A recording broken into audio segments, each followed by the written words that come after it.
Hello दोस्तों, PT ज्ञान knowledge channel में एक बार पुनः आपका स्वागत है। आज का हमारा टॉपिक है एंटीकोगुलेंट।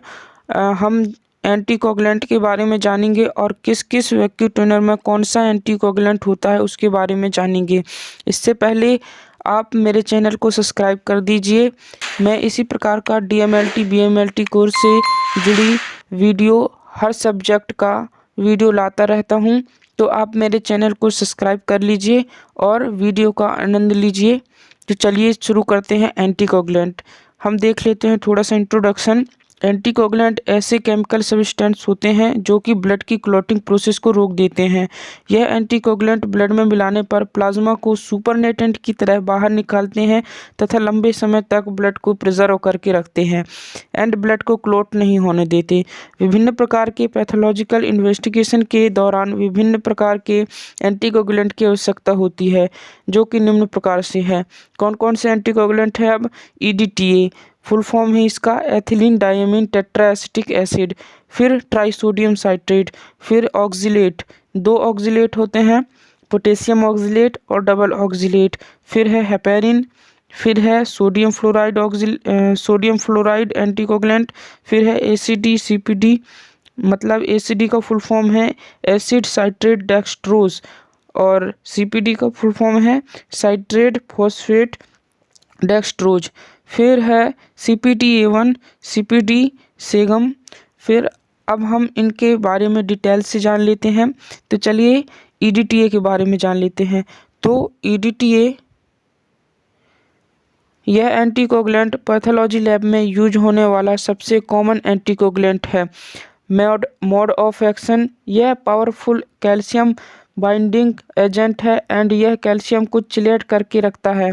मीन यह इनएक्टिव करके रखता है कैल्शियम को, जिसके कारण ब्लड क्लॉट नहीं होता है। ईडीटीए एंटीकोगुलेंट में ब्लड को लेने के बाद उस ब्लड सैंपल पर CBC complete blood count, HB total WBC count, total RBC count, total platelets count, differential leukocyte count, reticulocyte count ETC test किए जाते हैं। इसका एडवांटेज है ईडीटीए एंटीकोगुलेंट के द्वारा निश्चित टाइम तक सेल की मॉर्फोलॉजी में कोई परिवर्तन नहीं होता। इसका डिसएडवांटेज है ब्लड सैंपल में अधिक मात्रा में यानी कि 2 mg/ml से ज़्यादा ईडीटीए एंटीकोगुलेंट लेने पर RBC एंड WBC की मॉर्फोलॉजी बदल जाती है। साथ ही ईडीटीए में सैंपल लेने के उस ब्लड सैंपल से कोगुलेशन स्टडी नहीं की जा सकती है। तो अब आइए हम जान लेते हैं दूसरा anticoagulant trisodium citrate. 3.8 trisodium citrate का use coagulation study and ESR erythrocyte sedimentation rate study के लिए किया जाता है। यह एंटीकोगुलेंट भी ब्लड में कैल्शियम को बाइंड करके रखता है। इसका यूज है ESR टेस्ट लगाने हेतु 4 गुना वेनस ब्लड को 1 गुना 3.8% ट्राइसोडियम से डाइल्यूट किया जाता है। ब्लड एंड एंटीकोगुलेंट का अनुपात 4:1 होता है। प्रोथ्रोम्बिन टाइम मतलब PT के लिए भी इसका यूज किया जाता है। प्रोथ्रोम्बिन टेस्ट लगाने हेतु 9 गुना वेनस ब्लड एंड 1 गुना 3.8 ट्राइसोडियम साइट्रेट लेते हैं।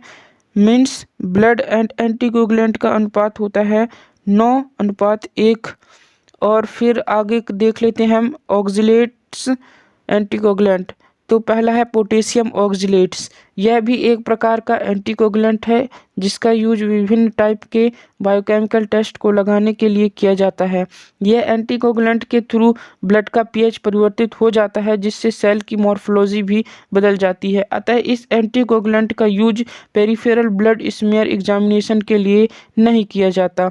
फिर है डबल ऑक्जिलेट्स। यह अमोनियम ऑक्जिलेट एंड पोटेशियम ऑक्जिलेट्स का कॉम्बिनेशन रूप है। इस एंटीकोगुलेंट के द्वारा भी सेल की मॉर्फोलॉजी बदल जाती है, लेकिन आवश्यकता होने पर PCV, ESR and ETC test करने के लिए इस एंटीकोगुलेंट का यूज किया जाता है। वर्तमान में इस एंटीकोगुलेंट का बहुत ही कम यूज किया जाता है। अब आइए देख लेते हैं सोडियम फ्लोराइड।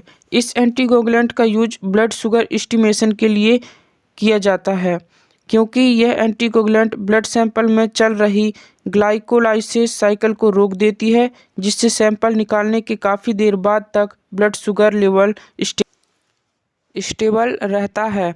फिर अगला एंटीकोगुलेंट है हमारा हेपेरिन। यह एक नेचुरल एंटीकोगुलेंट है। इसका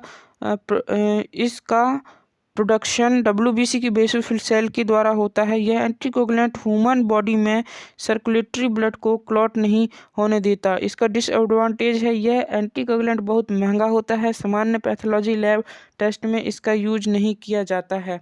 इसके बाद में इसका एडवांटेज है कुछ विशेष प्रकार के टेस्ट, एग्जाम्पल ABG मतलब आर्टेरियल ब्लड गैस एनालिसिस और pH मतलब power of hydrogen and ammonia test के लिए लगाने हेतु ब्लड को हेपेरिन एंटीकोगुलेंट में लिया जाता है। फिर ACD और CPD।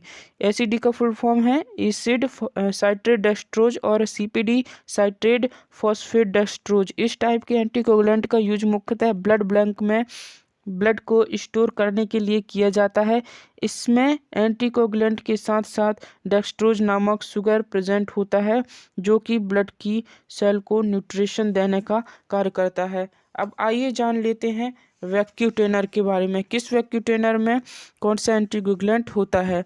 तो पहला है ग्रे कलर के वैक्यूटेनर में सोडियम फ्लोराइड होता है, पर्पल कलर में EDTA होता है और ब्लू कलर वैक्यूटेनर में 3.2% सोडियम साइट्रेट होता है। ग्रीन कलर में हेपेरिन एंटीकोगुलेंट होता है।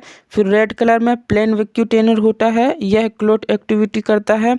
फिर येलो में जेल होता है और ब्लैक वाले में 3.8 सोडियम साइट्रेट होता है।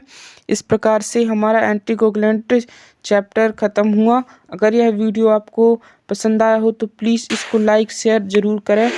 धन्यवाद।